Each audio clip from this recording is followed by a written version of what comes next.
Kalau nggak dipilih, nggak dipanggil, nggak mungkin. Nah, itu sebabnya kalau kita ada di sini itu satu anugerah yang luar biasa. Amin.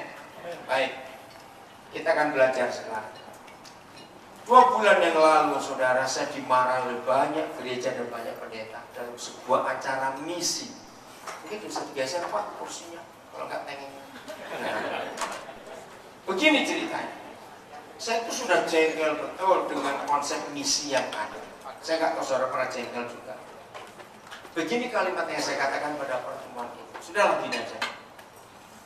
Untuk bicara misi dan penginjilan, kita ini kurang apa? Betul tidak?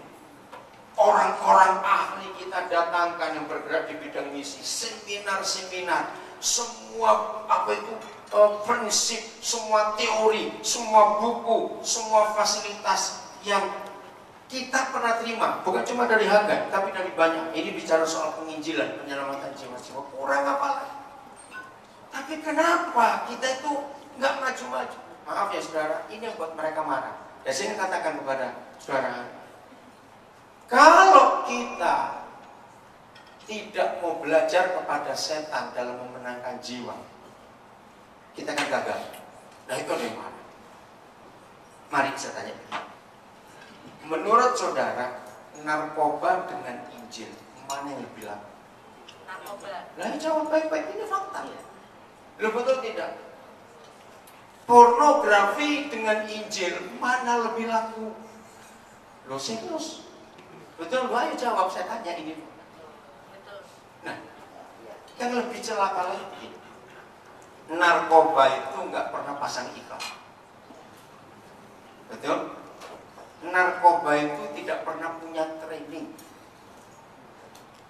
Kita ini di Hagai 2006 saya itu jatah yang saya tahu itu $10.000 untuk satu orang. Saya nggak tahu yang terakhir berapa ini. 12.000. Bayangkan. Nah, narkoba itu nggak punya sekolah, nggak punya training, nggak punya tempat pelatihan, nggak pasang iklan. Harganya mahal.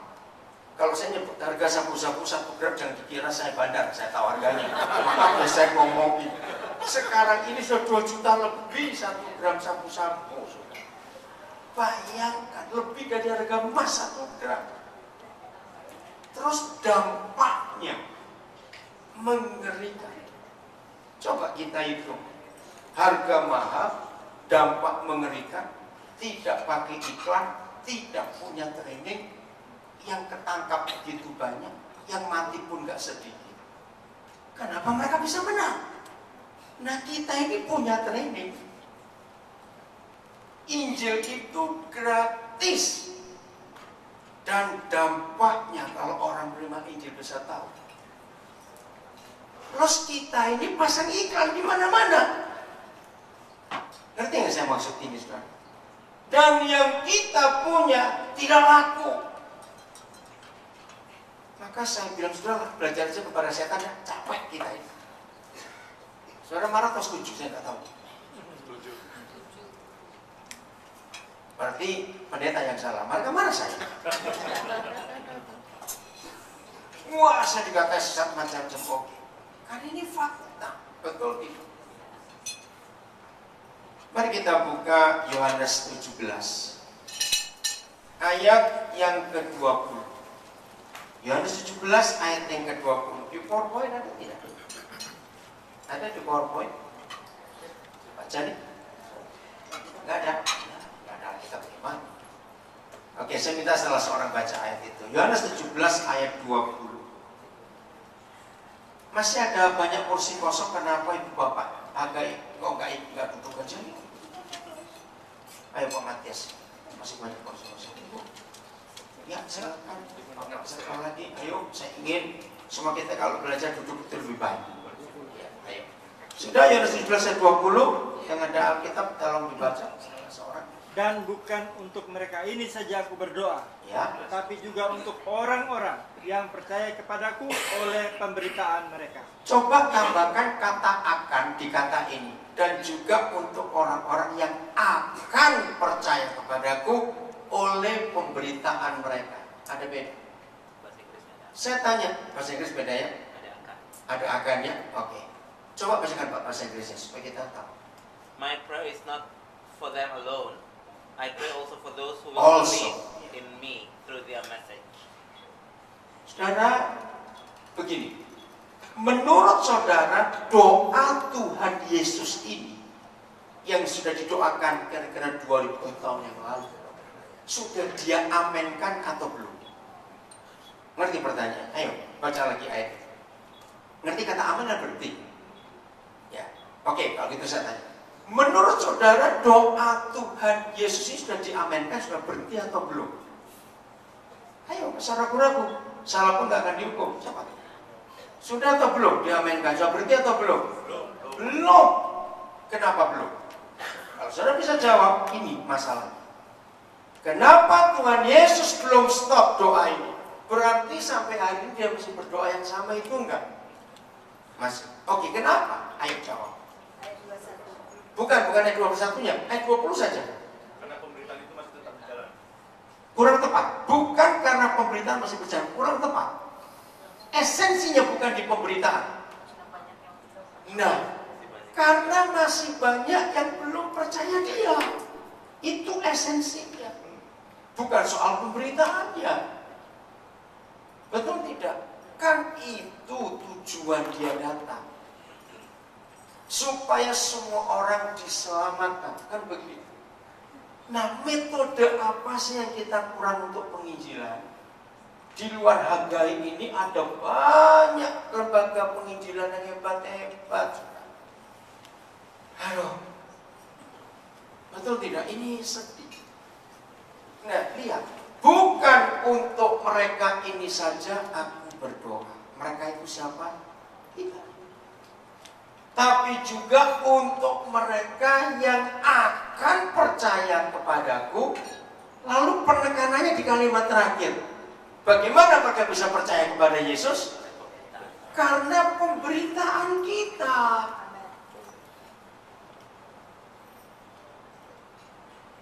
Apa kita nggak kasihan dia?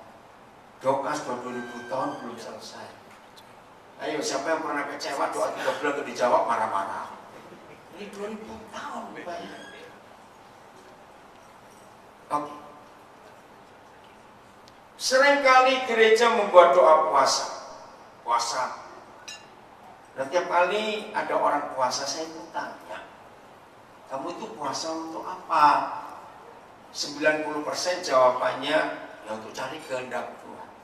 Maaf, itu salah. Tolong hamba Tuhan, puasa itu bukan untuk cari kehendak Tuhan. Kenapa? Kehendak Tuhan itu gak usah dipuasain, sebab sudah ditulis di Alkitab. Ngapain dipuasain lagi? Jadi jawabannya kalau sudah ditulis di Alkitab, terus kita gak puasa, suruh ngapain kehendak Tuhan itu? Lakukan. Catatnya. Di seluruh Alkitab, dari Kejadian sampai Wahyu, hanya ada satu ayat yang mengatakan apa itu kehendak Tuhan. Cuma satu. Bukan 2, bukan 3. Aneh. Kalau cuma satu saja gereja nggak tahu, itu kan keterlaluan. Di mana? 1 Timotius 2:4. 1 Timotius 2:4. Nah, tidak ada kehendak Tuhan lain. Maaf, yang hobinya bangun gedung gereja, bertobatlah hari ini. Karena itu bukan perintah Tuhan Yesus. Cari sampai robek di Alkitab saudara. Ada nggak ayat yang menulis bangunkan gedung untuk aku? Nggak ada. Itu baru satu. Juga bangunkan sekolah teologi untuk aku. Itu juga nggak ada di Alkitab. Kok nggak amin sih? Amin. Gemes betul. Jadi begini, ayo kita itu. Ternyata 83% yang dilakukan gereja sekarang ini itu tidak ada di Alkitab. Jadi gereja hanya melakukan 17% yang tercatat. Nah, ini kan jadi salah semua. Sedih betul melihat ini. Saudara perhatikan. Salah seorang silakan baca 1 Timotius 2:4. Dari belakang sama juga boleh. Ayo, Yang menghendaki ya, supaya semua orang diselamatkan dan memperoleh pengetahuan akan kebenaran. coba ganti kata pengetahuan jadi pengenalan. Baca lagi Pak Ibu. Pak kata ganti kata pengenalannya.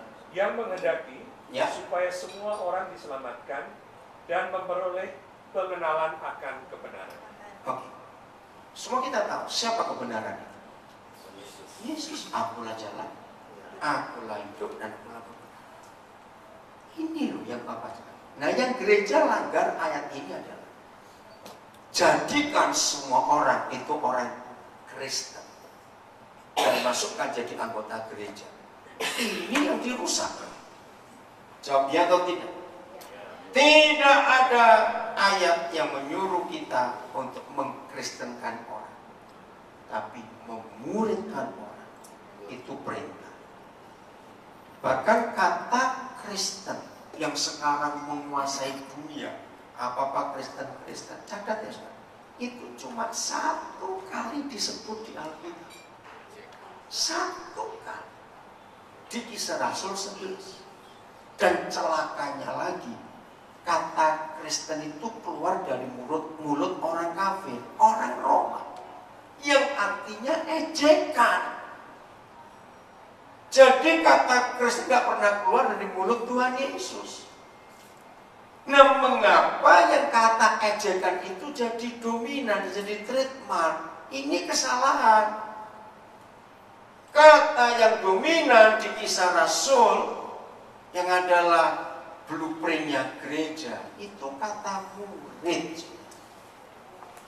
Setuju tidak saya ngomong? Dan memang itu. Karena murid diganti Kristen, maka rusaklah Injil sampai hari ini.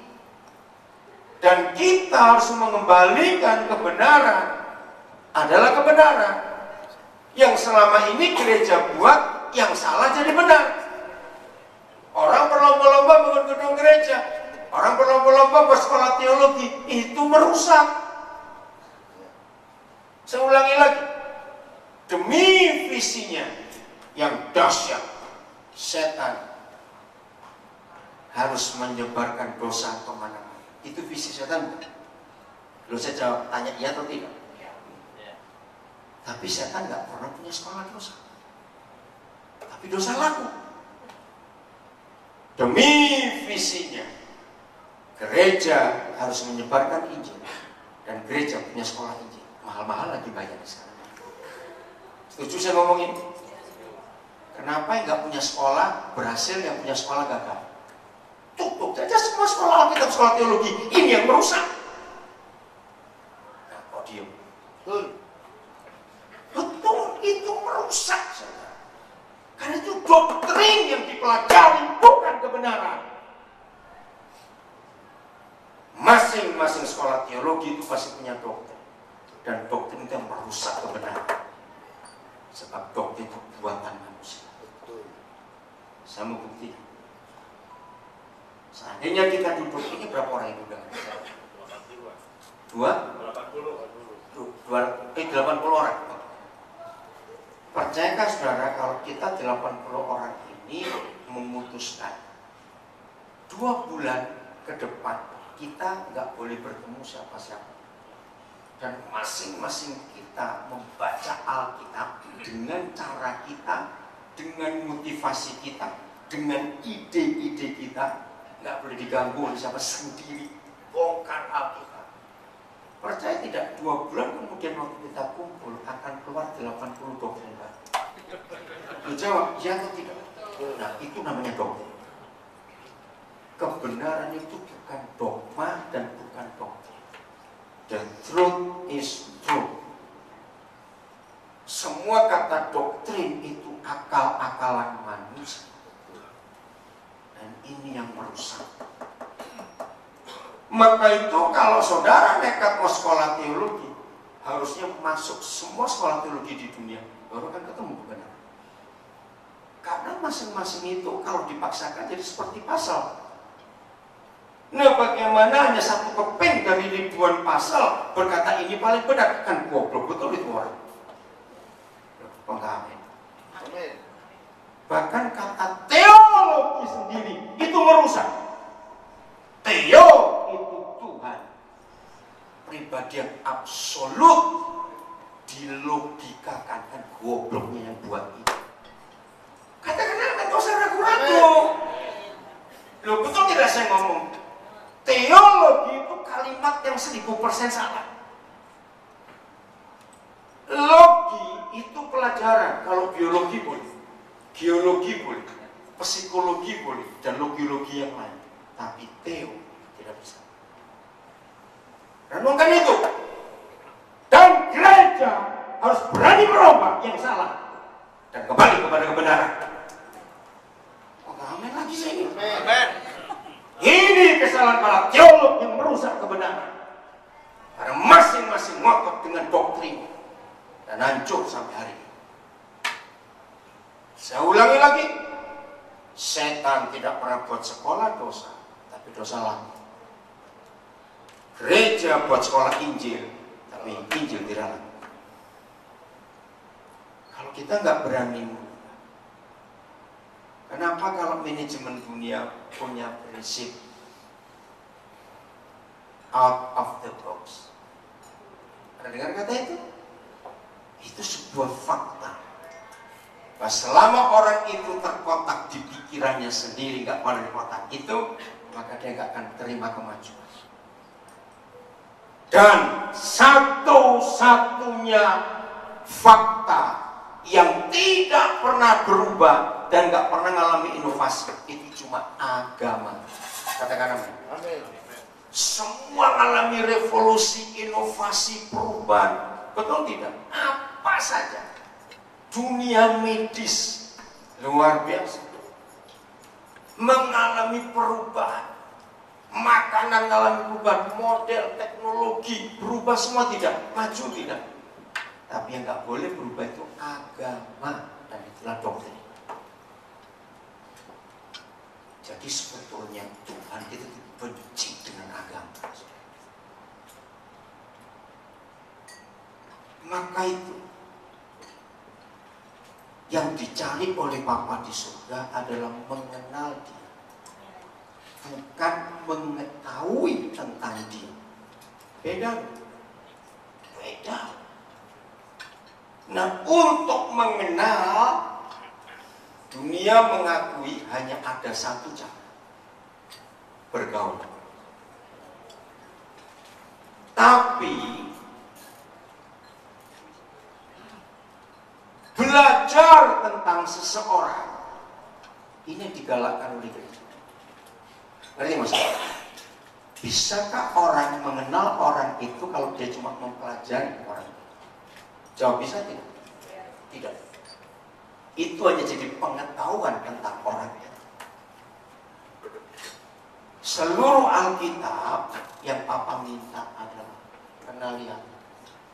Bahkan ayat terkenal di kitab Yesaya, maka seluruh bumi akan penuh dengan pengenalan akan Yahweh seperti air menutupi laut.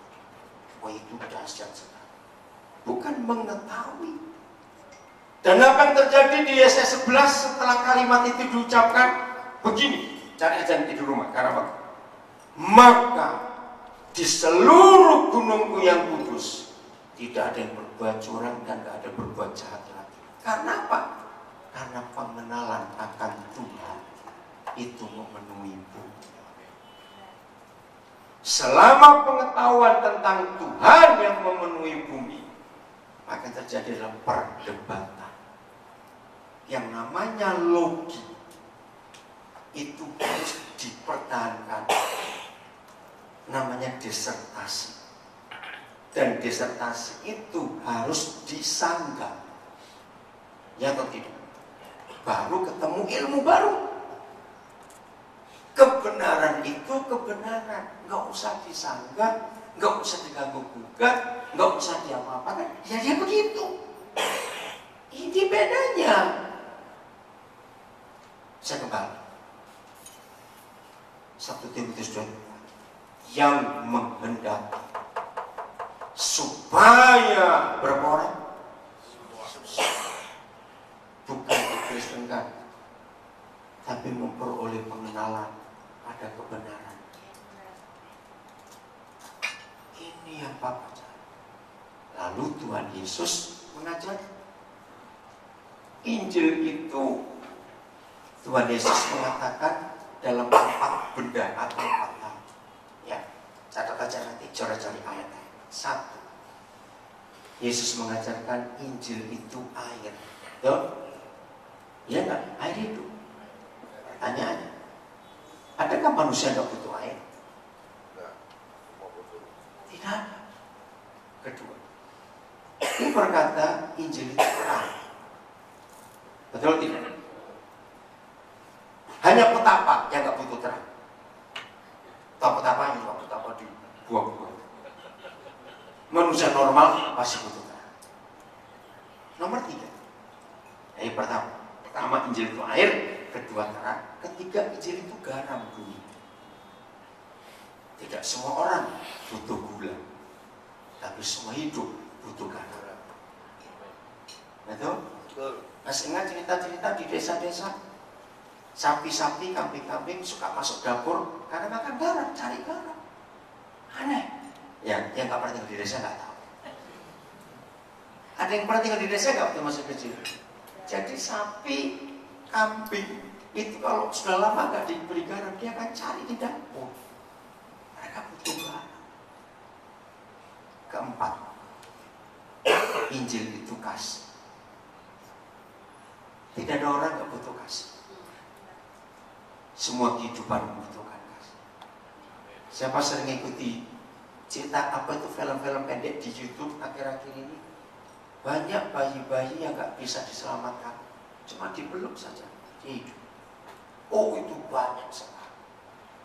Lalu fakta dunia mengatakan orang cuma butuh pelukan dan dia sembuh. Dan itulah kasih.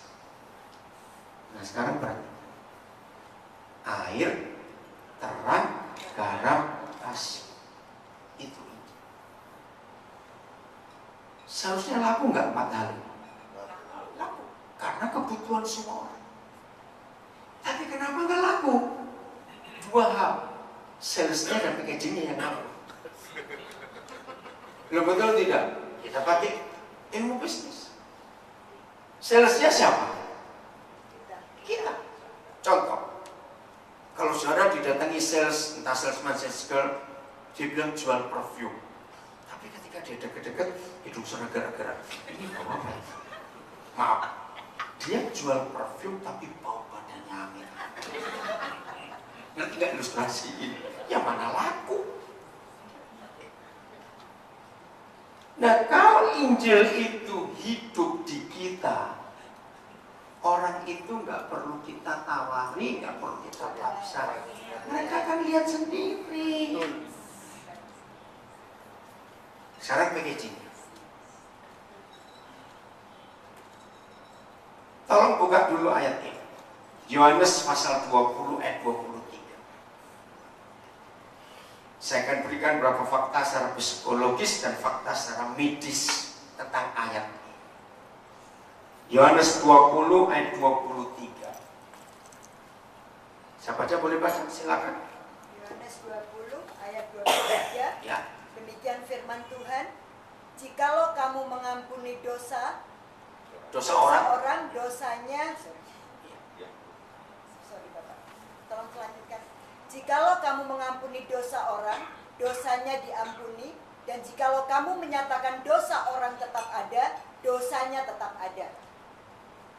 Ada psikolog nggak di sini? Oh, puji Tuhan. Di bagian apa? Family therapist. Family therapist. Terima kasih. Tolong ya, baca semua buku psikologi. Forgiveness itu menyembuhkan. 80% orang itu mengalami gangguan jiwa, bukan gila ya. Gangguan. Itu karena guilty feeling, rasa bersalah yang gak selesai-selesai. Nah, dunia mengakui bahwa rasa bersalah itu menyebabkan orang itu hancur seluruhnya, metabolisme tubuhnya, sel-sel tubuhnya, mentalnya, lalu hubungannya dengan orang lain rusak. Siapa pernah mengikuti?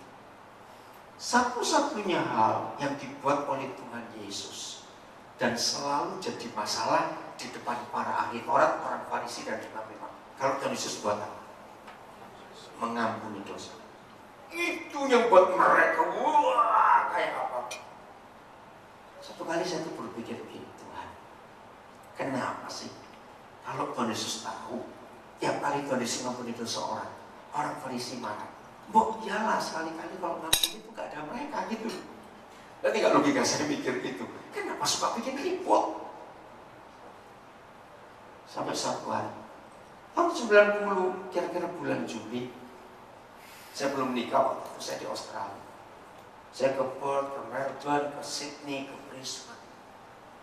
Saudara, selalu saya lihat di tikungan jalan, di gedung apa, itu ada tulisan ini, forgiving is healing. Nah kan menarik bukan? Terus saya tanya, karena saya jadi dari kota ini saya pindah, kota ini pindah kok forgiving is healing, forgiving is healing kenapa? Kalau nggak salah waktu itu Perdana Menterinya Paul Keating atau Bob saya lupa. Begini, suatu hari pemerintah Australia itu minta ya untuk para dokter menemukan hal sederhana kenapa orang sakit. Karena hari-hari itu Australia lagi masalah besar tentang asuransi. Wah, hampir bangkrut negara itu karena rakyatnya banyak sakit. Nah, akhirnya mereka ya menggunakan hak asuransinya. Tapi buat pemerintah ini beban berat. Nah, lalu Perdana Menterinya bilang, coba temukan, bukan karena makanan, bukan karena apa, coba cari kenapa sih orang ini sakit, apa penyebabnya. Nah, saya lupa. Seorang dokter yang bukan Kristen dalam penelitian akhirnya dia menemukan sakit hati itu menyebabkan orang itu sakit, dan itu perlu pengampunan. Maka pemerintah Australia membuat kampanye supaya nggak bangkrut karena asuransi kesehatan membengkak membiayai. Forgiving is healing. Dan itu betul. Terima kasih kalau ibu sebagai terapis dan menjadi terapis. Rusaknya pernikahan karena nggak mau mengampuni. Betul tidak? Kesalahan yang sama diulang-ulang terus, diingat-ingat terus. Nah, Tuhan Yesus mau beri obat buat dunia. Coba perhatikan lagi ayat. Aku berkata kepada, jikalau kamu mengampuni dosa orang, maka dosanya diampuni.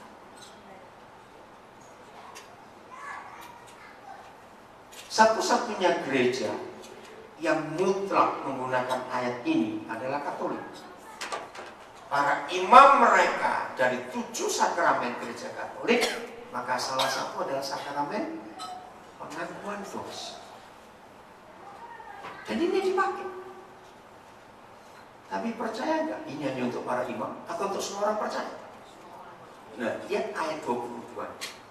Siapa yang punya otoritas untuk mengampuni dosa orang? Jawabannya yang terima Roh Kudus. Itu di ayat 20. Nah, kita kan terima Roh Kudus karena Kristus Yesus dalam Injil ini. Berarti semua kita itu punya kuasa mengampuni dosa orang. Bukan cuma Tuhan. Dan ini buat para tokoh agama marah. Siapa kamu? Kamu menghina Tuhan. Kan begitu kemarahan mereka. Saudara, jadi kalau semua kita menggunakan otoritas ini, bertemu orang salah, kita ampuni. Ayo percaya Tuhan ampuni kamu. Aku juga mengampuni. Sembuh orang itu. Ini dahsyat ayat. Oke, berikut saya mau cepat-cepat. 2 Korintus 5 ayat 20. Tapi tolong bacakan yang bahasa Inggris. Di dalam bahasa Indonesia kurang tegas. Siapa kita? 2 Korintus 5 ayat 20. Kalian bawa ada yang saya bahasa Inggris soalnya. Oke, ayat 20. Tolong dibaca, sudah dapat kalimat pertama ayat 20. Ayo, bahasa Inggris. We are therefore Ya. Christ ambassador. Nah, cukup. We are therefore Christ ambassador. Ini dahsyat. Terjemahan Indonesia cuma utusan. Oke, saya tanya. Siapa pernah menyelidiki? Saya itu suka menyelidiki sesuatu. Di antara sekian banyak hak dan otoritas duta besar, ambasador, siapa ingat ada satu yang paling hebat? Hak apa? Ingat Julian Assange yang masih sembunyi di kedutaan. Lalu kita lihat Snowden, anak muda itu masih sembunyi di kedutaan juga. Hak apa itu? Kekebalan diplomatik, immunity. Saudara, ternyata dunia mempunyai hukum tentang duta besar yang punya kekebalan diplomatik itu gara-gara ayat ini. Literatur tertua di dunia yang menulis tentang hak seorang duta besar yang boleh melindungi penjahat itu ayat ini. Ini luar biasa. Jadi kita sini siapa? Jangan ragu, kita ini siapa? Duta besar. Ambasador. Apa bedanya dengan camat? Oh, jauh. Oke. Pertanyaan penting. Saya akan cepat. 3.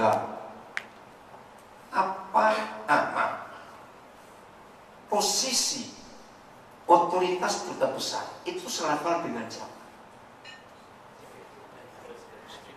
Negara yang diwakili. Maka itu dalam hukum internasional, seorang duta besar tidak boleh diterima oleh wakil presiden. Itu penghinaan. Kalau pas hari penyerahan ada kalimat bagus, saya nggak tahu saudara pernah perhatikan. Penyerahan surat berkuasa penuh, itu kata dasar. Ngerti nggak katanya? Penyerahan surat berkuasa penuh. Nah, seandainya hari yang ditentukan presiden nggak hadir, maka penyerahan surat itu tidak boleh diterima oleh wakil. Sebab duta besar ini selevel dengan kepala negara diwakili. Ini merinding. Sadarkah saudara? Kalau saya sadar, saya tanya saudara, sadarkah saudara? Otoritas yang saudara punya itu selevel dengan pencipta alam semesta yang kita wakili. Kok nggak berubah wajahnya?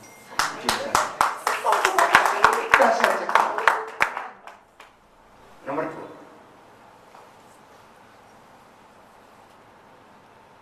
Saya sering ke KBRI Washington DC karena sering ada kebaktian di sini. Di antara semua gedung KBRI dari beberapa negara yang saya pernah kunjungi, saya paling kagum dengan KBRI Washington DC. Megah, mewah, bangunan kuno. Yang beli itu saya zamannya Pak Karno. Itu bagus. Bahkan di sepanjang jalan kantor duta besar itu, kedutaan Jepang, kedutaan Korea, kedutaan kalah hebat ya kedutaan Indonesia. Begitu kalau saya kesana bangga, saya jadi orang Indonesia paling megah gedung kedutaan. Begini, kalau ada orang Amerika ingin tahu Indonesia, tapi nggak punya duit untuk Indonesia, juga nggak punya waktu misalnya, maka tugas KBRI, tugas kantor duta besar itu mengapain dengan orang ini? Nah, ayo kamu kesini saja. Kalau kamu gak punya duit, gak punya waktu, gak usah ke Indonesia, kamu kesini saja. Karena di sini mewakili apa saja yang kamu tahu tentang Indonesia. Nah begitu. Kalau ada orang tanya surga kepada saudara, ini orang Surabaya, orang Surabaya itu kurang ajar kalau ngomong. Begini, jawabannya orang Surabaya, kalau aku ingin tahu surga gimana? Mate audisi, itu bahasa Surabaya. Matilah dulu. Jangan ngomong begitu pada orang itu. Berkatalah, ayo ke rumahku. Di rumahku kamu akan lihat surga. Berani nggak saudara ngomong begitu? Ini kekuasaan duta besar. Nah yang ketiga,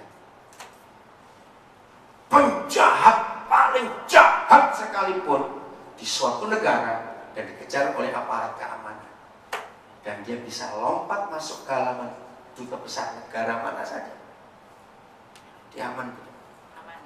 Itu tugas.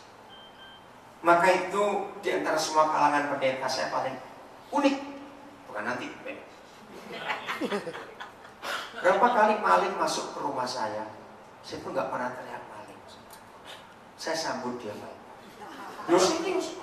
Kalau camat teriak-teriak, maling gitu. Kalau besar nggak akan teriak. Ayo duduk di sini. Kenapa kamu maling? Oh nggak akan. Nah itu kita mesti ngerti tugas kita sekarang. Mengampuni. Dan bagaimana cara Papa mengampuni? Ayat 19. 2 Korintus 5 ini mudah-mudahan ayat terakhir. 2 Korintus 5:19 ini cara memberi pengampunan buat dunia. Oke, 19. That God what was reconciling the world to Himself in Christ. Ini no counting man's sins. Bahasa Indonesia, dengan tidak memperhitungkan pelanggaran-pelanggaran yang dibuat. Itu cara duta besar memberi pengampunan. Jadi begini, kalau kembali pada tugas pengampunan, ya 4 tadi nggak usah dibahas karena waktu.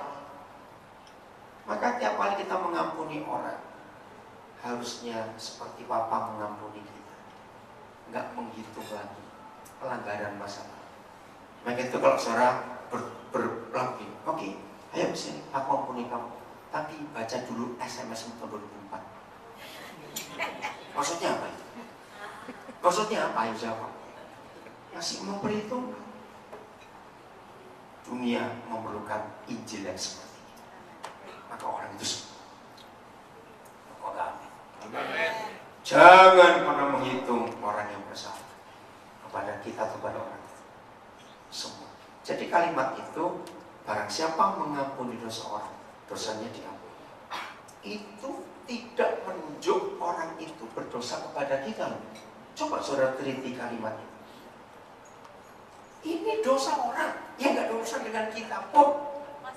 Kalau kita bertemu orang berdosa, Tuhan mengampuni kamu. Aku pun mengampuni kamu. Orang itu sembuh.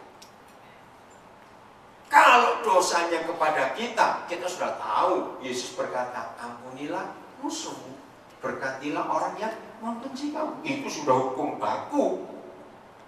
Tapi lanjutkan, orang gak ada urusan apa-apa dengan saudara. Tapi kita tahu orang itu berdosa, datangi dan ampuni dosa. Kita punya otoritas. Dengan cara-cara ini tadi, kira-kira menginjil itu gampang atau susah? Jawab. Mudah sekali. Yang menjadi musuh Injil ternyata bukan setan, tapi orang Kristen egois dan orang Kristen pelit. Catat itu baik. Saya ulangi. Siapa yang jadi musuh Injil? 1. Orang Kristen egois. 2. Kristen pelit. Maka itu kenapa Yesus berkata orang kaya susah masuk surga. Sebab yang pelit itu pasti orang kaya. Loh, betul tidak, saudara? Aneh. Justru orang miskin itu gak pelit juga berbagi. Yang kaya itu karena pelitnya maka itu kaya. Dan itu susah masuk surga. Terjemahkan sendiri, minta Roh Kudus. Terima kasih saya diberi kesempatan di Alkitab. Ayo beritakan ide itu. Karena itu kehendak Tuhan. Tuhan memberkati kita.